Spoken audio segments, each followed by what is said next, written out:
Connection. I'm Mira Rubin here with you on Enlightened World Network. And today's topic is motivation.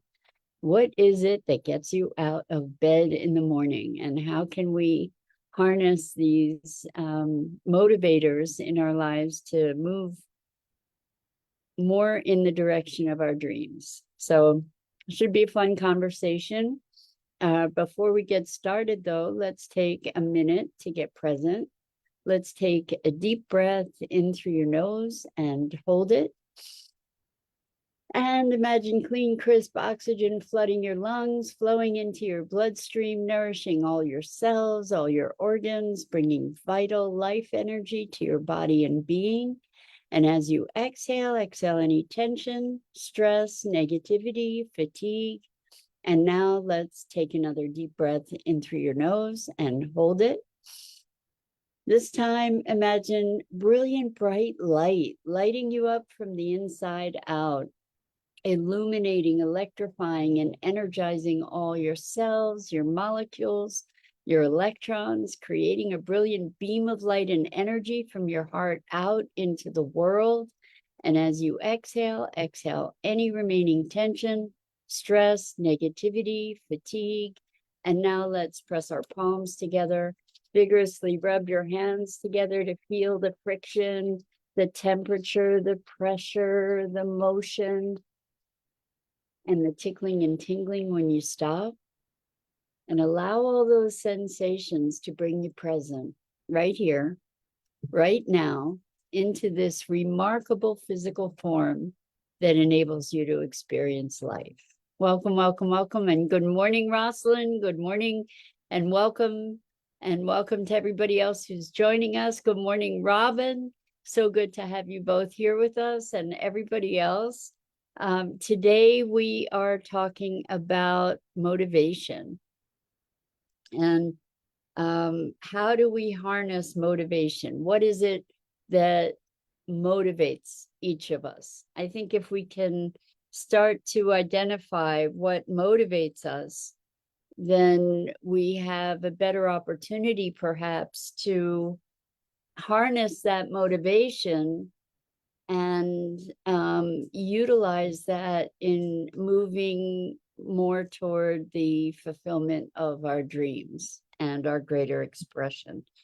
I wonder, I'm thinking this is not unique to me, but something that motivates me is being accountable to others. So, for instance, if I were doing an exercise regime, being accountable to somebody else, like to go to the gym with, for instance, or where I have to check in and I have to be accountable, it makes a big difference. I find that I will often do things for other people that I wouldn't necessarily do for myself. And that if somebody else is holding me accountable, then I'm more likely to fulfill my end of the bargain, which I wonder, is that something that you experience as well? I know that left to my own devices, oftentimes I just let things go by the wayside. So I know I've been talking for a long time about building this course, the money course, and so it's kind of been languishing because I've had other things that I've gotten, other shiny things that have taken my attention elsewhere. And so I just engaged a virtual assistant to be supporting me in the development of this thing. And so that's an extra motivator. Sometimes if something's going to cost you money, that's a motivator. Sometimes if you have somebody else who's depending upon you, that's a motivator. Sometimes just the good feeling that we get when we've accomplished something, that is sometimes enough of a motivator. or, just really the urge to get something completed, or to see a certain phase of something emerge, that can be a motivator. What kinds of things do you find are the best motivators for you? Is it reward, or is it threat of punishment? I think that that's a really interesting distinction, or an interesting thing to consider. Lots of people will do things for rewards, but I think even more people will do things due to threat of punishment. And whether that's a monetary consequence or a social consequence, I think that we often do things to avoid the negative, even more than we do things to experience the positive. So Rosalind says expectations like work responsibilities versus family responsibilities seem like it could get me in just the doing, but being accountable has a different operating system. Okay, all right, so let's take this apart. Expectations like work responsibilities versus family responsibilities seems like it could get me in just the doing, but being accountable has a different operating system.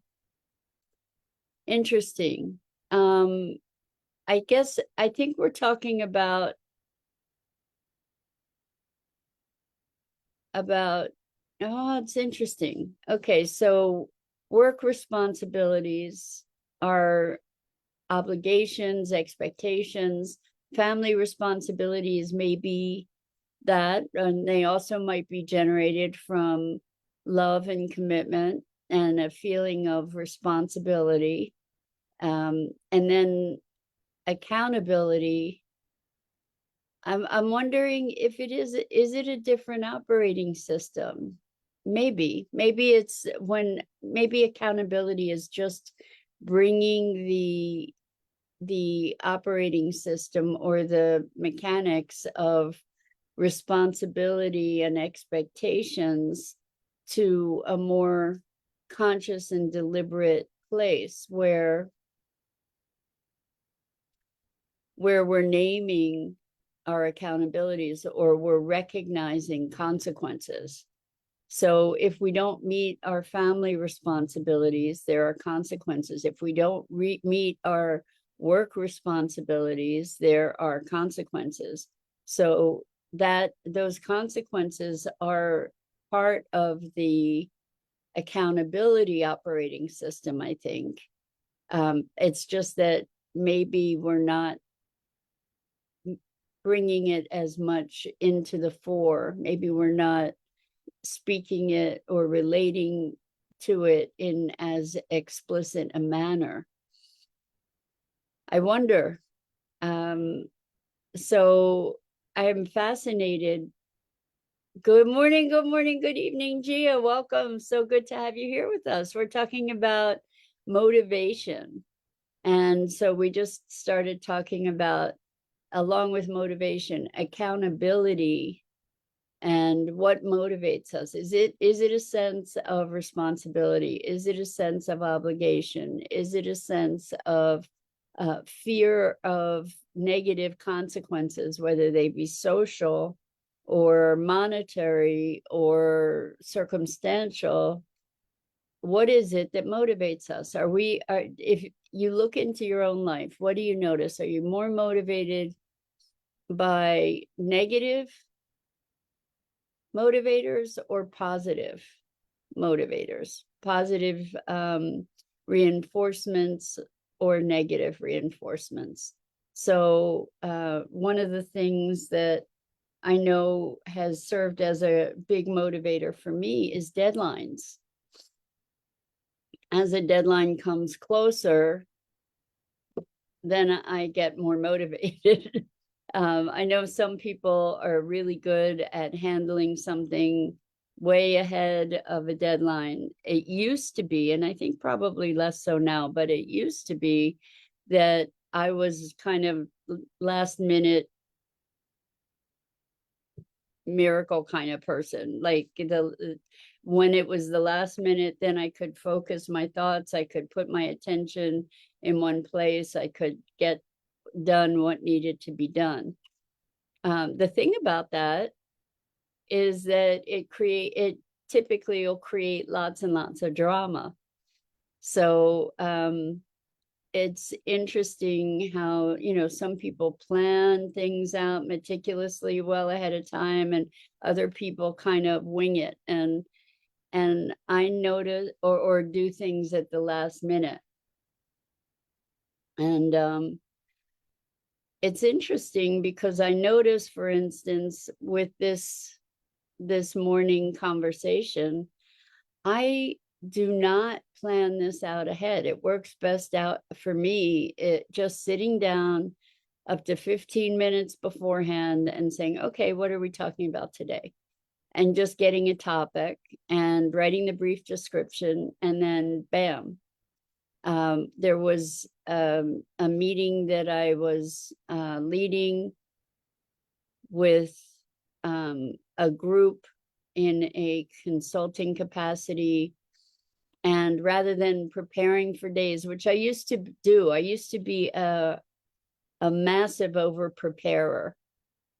But rather than doing that, 20 minutes beforehand or a half hour beforehand, I went back over some notes, and that was the preparation that I did for the meeting. And the meeting went great. So I think that, maybe there's a balance between over preparing and winging it. But what is it that motivates us? Are you motivated by fear, like fear of failure? So that's what motivated me to do all this massive over preparation for years when I was teaching. I would just make myself crazy with, like, I never knew enough. What was going on around that was that I just never knew enough. And so I would go through these massive research and learning phases, and I would learn all this stuff that most people didn't even care about. And it wasn't even particularly relevant to the teaching that I was going to do, because it kind of went above and beyond what the circumstance called for. So in that case, I think fear was a motivator, fear of looking bad, or fear of not knowing enough, fear of maybe being an imposter, like, I don't know this stuff. Here I am supposed to be teaching it. So I learned it really, really well. Fear of embarrassment. And maybe some of us are motivated by accolades, by people standing up and cheering, and giving the attaboy, like, or attagirl, kind of pat on the back, you did a great job kind of thing. I guess it's not that dissimilar from looking at different people's love languages, right? We have different things that motivate us. Some of us don't like being in the spotlight, and so it's not the accolades that motivate us. Maybe appreciation, recognition, kindness, all different things can be motivators. So Rosalind says, so does motivation require accurate perception? Someone can still operate under blind belief. Accountability to me involves self-honesty. Oh, that's such a loaded statement, Rosalind. So does motivation require accurate perception? Accurate perception might be an oxymoron, to some degree. I don't know how accurately any of us can perceive anything. There may be circumstances that we agree on, but the nuances of our perception are going to be very subjective and nuanced, I would imagine, or very individual, rather. So someone can still operate under blind belief. Accountability, to me, involves self-honesty. Okay, so this goes back to the operating system that you were talking about. Accountability being self-honesty.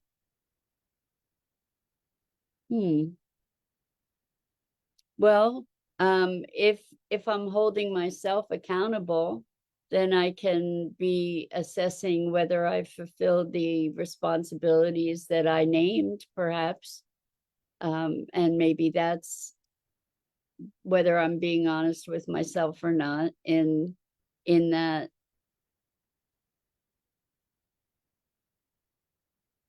mechanism of accountability. We can hold ourselves accountable, we can hold others accountable. When we have others holding us accountable, that, as I was saying earlier, seems to be something that is a motivator for me. Like I will, if I had a gym partner to go to the gym with, I would get myself up and moving so as not to disappoint that person, even if I didn't, even if I couldn't motivate myself by myself to get to the gym, for example. I think maybe other people's happiness might motivate you, like to do something nice for somebody because you see that it's giving to them, it's pleasing them in some way, it's creating joy for somebody else. That's sometimes a motivator. But I find this carrot and stick thing very interesting, because I have several clients that are trying to fulfill certain commitments to themselves, and as a motivator, we've put on a stiff stick kind of consequence for not fulfilling their responsibility or their commitment. And that seems to work for some people, as long as you're invested in that. So meaning as long as you're in the game, it's all different rules of the game that we set up to keep ourselves motivated. So Rosalind says, self-mastery or self-help? It's a good question. Maybe both of each. I used to say that as a kid, both of each. If I am motivated to keep evolving, is the question, what is motivating me to evolve? Oh, I like that. Well, maybe, like, what is motivating us to care about self-mastery? Maybe that's a foundational human condition. Past a certain level of survival, maybe we get to the place where we're looking for self-mastery, we're looking for evolution. And lots of us will do things because they contribute to our growth, even when those things might be painful or uncomfortable. People go to darkness retreats or silent retreats, or do all kinds of physical exertion sorts of things that push them past their imagined limits. And so even though these things are uncomfortable, the motivator is self-growth and evolution, right? Self-development. So that can be a huge motivator. What else? What else is a motivator for you? Do you have a magic formula, a secret sauce that allows you to harness motivation? Maybe if you promise yourself a treat at the achievement of something, like a celebration when you get to this, that, or the other point, maybe that is a motivator, um, to make something that you really want as a reward. It's interesting. It's very, very interesting how some people are much more motivated by the stick than the carrot. And I've seen this in behavior too, which is really fascinating, how people will talk really nasty to themselves to motivate themselves. They'll tell themselves how awful they are as a motivator to be better or to be more. And there's something so twisty about that, where people will say all these horrible things to themselves. And if I point it out, and I've had occasion to more than one time in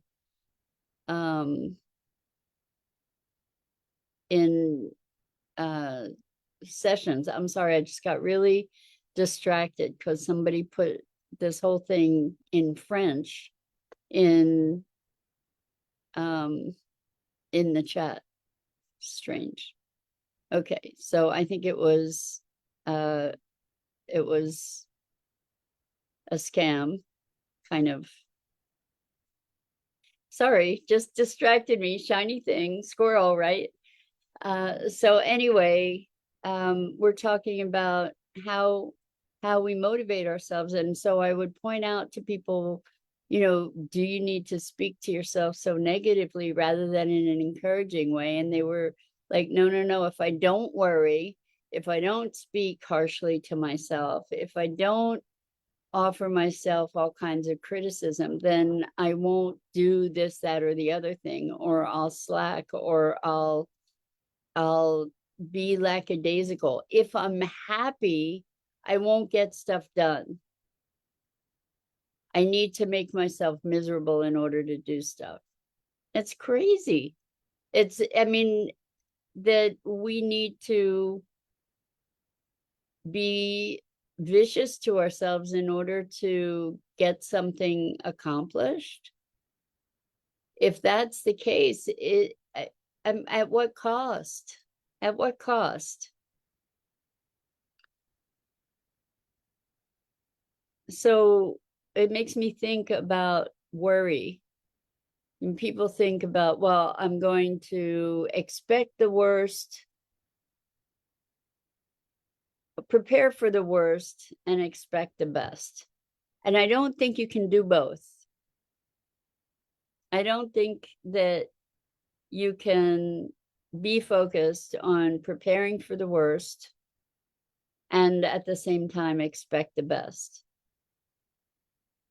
And so we could be preparing and expecting the best, or we could be preparing to support the best, but preparing for the worst means that we need to invoke the worst. I guess it's a matter of dwelling. It's important to take precautions, to prepare for eventualities or possibilities, and not to be focused on the negativity of that. So when we talk about worry, what worry is negative expectation projected forward. And there's a difference between being circumspect, being able to recognize, oh, these are things I could prepare for, versus I'm worried about this or I'm worried about that. The worry is sort of a constant attention, a constant focus on a negative outcome, rather than just taking the precautions and moving on. So Gia says, this is the conditioning. We are all night up, I think. Parents and teachers didn't appreciate us enough at times, or they were always nagging or criticizing us, fearing that we might not perform well if we're happy and appreciated. We stopped growing. I had those, I think you mean beliefs, that I had those beliefs that in order to grow, I need to worry, be in fear, stressed, and so on. Right. So Gia, isn't it interesting? It's not just a Western culture phenomena. I mean, you're in India and you've experienced the same thing, that we get criticized rather than encouraged. We get torn down rather than built up, and then we internalize those behaviors, and then that's how we try to motivate ourselves by worrying, by fear, by stress, by pressure. And look at the experience of life where we could just be doing the stuff that needs doing or that we want to be doing without all the extra drama around it that sucks energy and that sucks life force, to be worrying and fearful all the time. It's kind of crazy, right? It's like, oh, we can make this into a fun game. What if we could turn it into fun? Then it would be fun to do and it would be easy to do. And we don't have to be finding all these other crazy ways to motivate ourselves. Maybe having fun would motivate us, but we've been conditioned to the stick. We've been conditioned to being motivated by fear in so many ways. So Gia says it's the same no matter which part of the world you're in. I guess, it's a human condition probably throughout most cultures, I imagine, and the social consequences that we face. So I invite you to look and see if there are ways that you can generate positive motivation for yourself. Like if you can find positive motivations that are effective for you, and step into those and see what's different in the quality of your experience. If there might be less stress, less anxiety, less fear, more enjoyment, more fulfillment. And that's it for today. So I'm Mira Rubin. This is the Core Connection, and I go live here each weekday morning at 9 a.m. Eastern on the Enlightened World Network Facebook page and YouTube channel. And I invite you to check out the other awesome programming on Enlightened World Network and Enlightened World Living. And I just, again, as always, am deeply, deeply appreciative of you and the opportunity to share this time together, to be discussing ways of thinking, ways of being, and hopefully to be growing and expanding together. So until next time, so much love to you.